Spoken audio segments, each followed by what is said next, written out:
Assalamualaikum warahmatullahi wabarakatuh. Perkenalkan, nama saya Setiastuti Tri Utami dengan NIM 4321900172.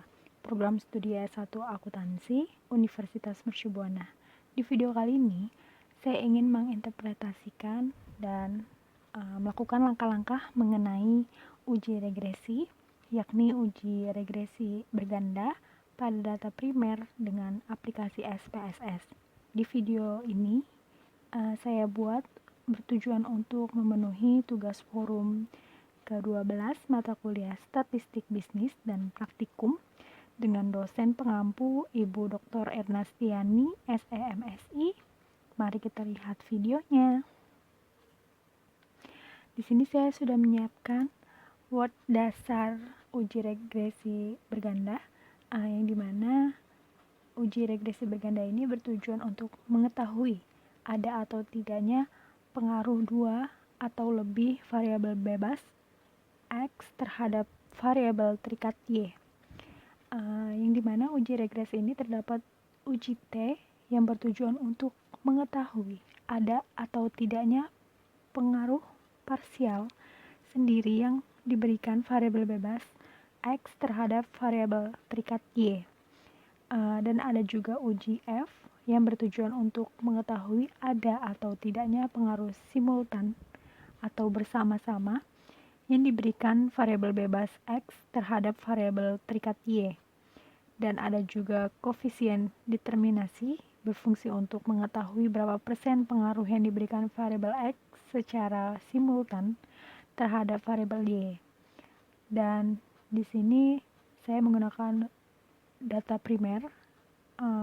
Terdapat 3 uji statistik yang digunakan dalam pengujian asumsi klasik, yaitu yang pertama uji multikoliniaritas, terdapat tolerance dan VIF, dan yang kedua uji normalitas yang menggunakan metode pp-plot dan Kolmogorov-Smirnov, dan yang ketiga uji heteroskedastisitas menggunakan scatterplots dan Gleiser. Di sini saya langsung ingin membuka aplikasi SPS-nya yang sudah saya lakukan uji asumsi klasik dari ketiga tersebut. Di sini saya langsung ingin melakukan uji regresi berganda, yaitu dengan cara analyze, regression, linear. Bisa kita riset terlebih dahulu. Kita masukkan faktor kemudahan, faktor kepercayaan, dan faktor promosi ke kolom independen. Setelah itu, kita masukkan pengguna e-wallet ke dependen. Lalu kita oke. Di sini sudah ada hasil output uji regresi. Sebelumnya, saya ingin melakukan interpretasi uji asumsi klasik yang sudah saya lakukan untuk mengetahui data tersebut lolos uji atau tidak. Di sini saya sudah siapkan interpretasinya.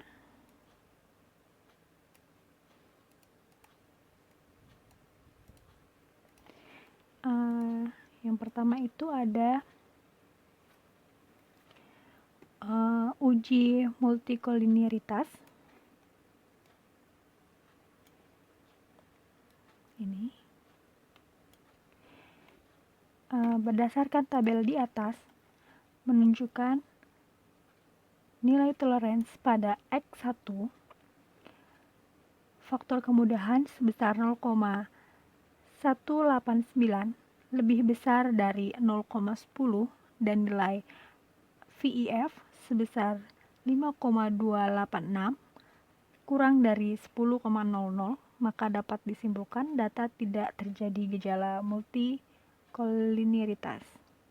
Dan untuk variabel X2 faktor kepercayaan, nilai tolerance 0,253 lebih besar dari 0,10 dan nilai VIF 3,959 lebih kecil dari 10,00, maka dapat disimpulkan data tidak terjadi gejala multikoliniaritas. Dan untuk variabel X 3 faktor pengguna e-wallet, yaitu toleransinya sebesar 0,538, lebih besar dari 0,10, dan nilai VIF sebesar 1,858, menyatakan kurang dari 10,00, maka data disimpulkan tidak terjadi gejala multikoliniaritas. Kesimpulan dari penjelasan di atas bahwa nilai toleransi lebih dari 0,10 dan nilai VIF kurang dari 10,00, maka dapat dikatakan data tersebut tidak terjadi gejala multikoliniaritas. Berarti data tersebut lolos uji multikoliniaritas. Selanjutnya, saya ingin menginterpretasikan uji normalitas metode ppplot, yang dimana berdasarkan tabel tersebut menunjukkan sebaran data menyebar dan mengikuti garis diagonal, maka dapat disimpulkan data berdistribusi normal. Dan selanjutnya normalitas metode Kolmogorov-Smirnov, yang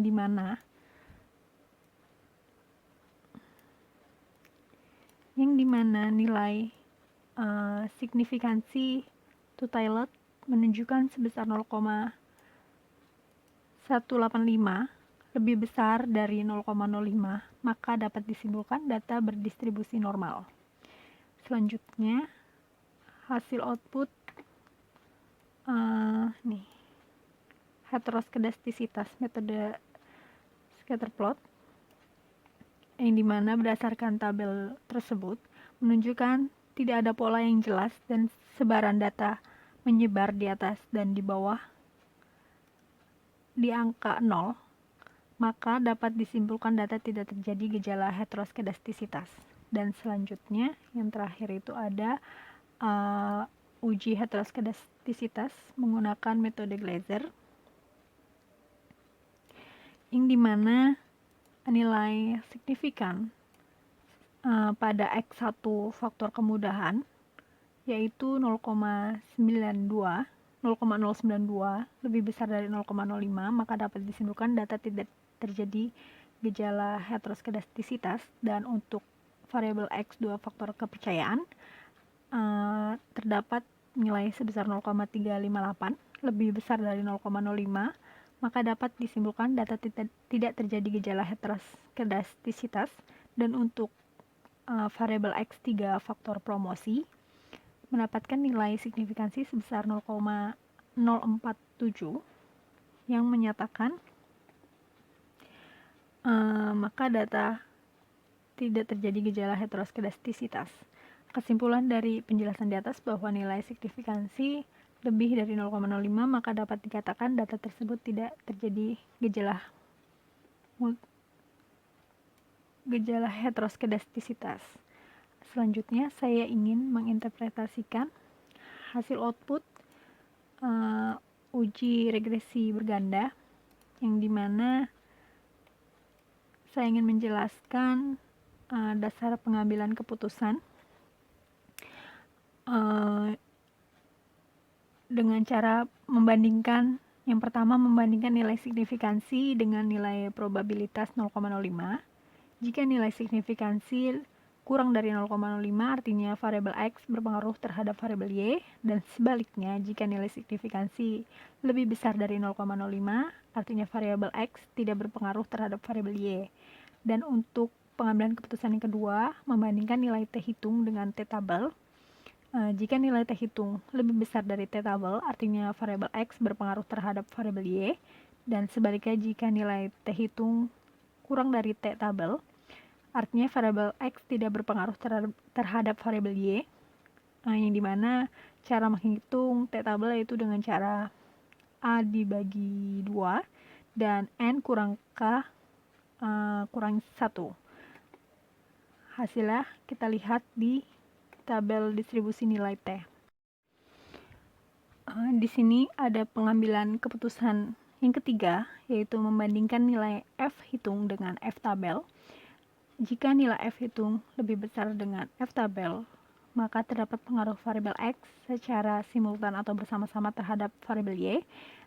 Dan sebaliknya, jika nilai F hitung kurang dari F tabel, maka tidak terdapat pengaruh variabel X secara simultan atau bersama-sama terhadap variabel Y, yang dimana cara mencari F tabelnya itu F buka kurung K dan N kurang K. Hasilnya akan dilihat pada distribusi nilai F tabel. Di sini saya langsung menginterpretasikan.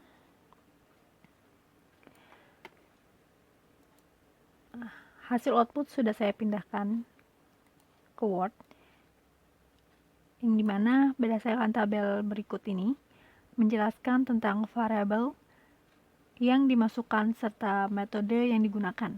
Dalam hal ini, variabel yang dimasukkan adalah variabel faktor kemudahan, faktor kepercayaan, faktor promosi sebagai variabel independen, dan variabel pengguna e-wallet sebagai variabel dependen, dan metode yang digunakan adalah metode enter.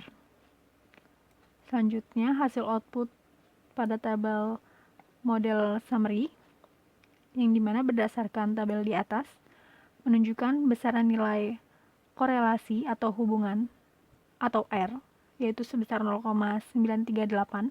Dari output tersebut diperoleh koefisien determinasi R square sebesar 0,879, yang berarti pengaruh variabel bebas X terhadap variabel terikat Y adalah sebesar 8,79%, dan sisanya 91,21% dipengaruhi variabel lain di luar penelitian ini.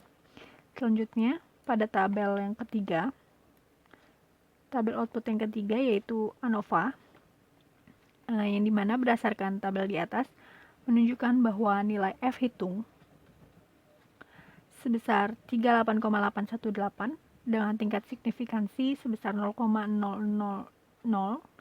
kurang dari 0,05, maka model regresi ada pengaruh variabel X terhadap variabel Y. Berdasarkan nilai F, yakni diketahui F hitung sebesar 38,818 dan F tabel dengan hitungan F buka kurung K menunjukkan jumlah variabel yaitu 3, dan N menunjukkan jumlah sampel yaitu 20, dan dikurang K pada jumlah variabel yaitu 3, menunjukkan F 3 dan 17. Kita lihat pada tabel pada F tabel pada 3 dan 17 ini menunjukkan 3,20, yang dimana F hitung sebesar 38,818 lebih besar dari F tabel 3,20, maka dapat disimpulkan bahwa variabel X berpengaruh terhadap variabel Y. Selanjutnya yaitu hasil output koefisien berdasarkan tabel di atas menunjukkan nilai signifikansi pada X1 faktor kemudahan sebesar 0,001 kurang dari 0,05, maka dapat disimpulkan bahwa variabel X berpengaruh terhadap variabel Y. Nilai signifikansi pada X2 faktor kepercayaan sebesar 0,857 lebih besar dari 0,05, maka dapat disimpulkan bahwa variabel X tidak berpengaruh terhadap variabel Y.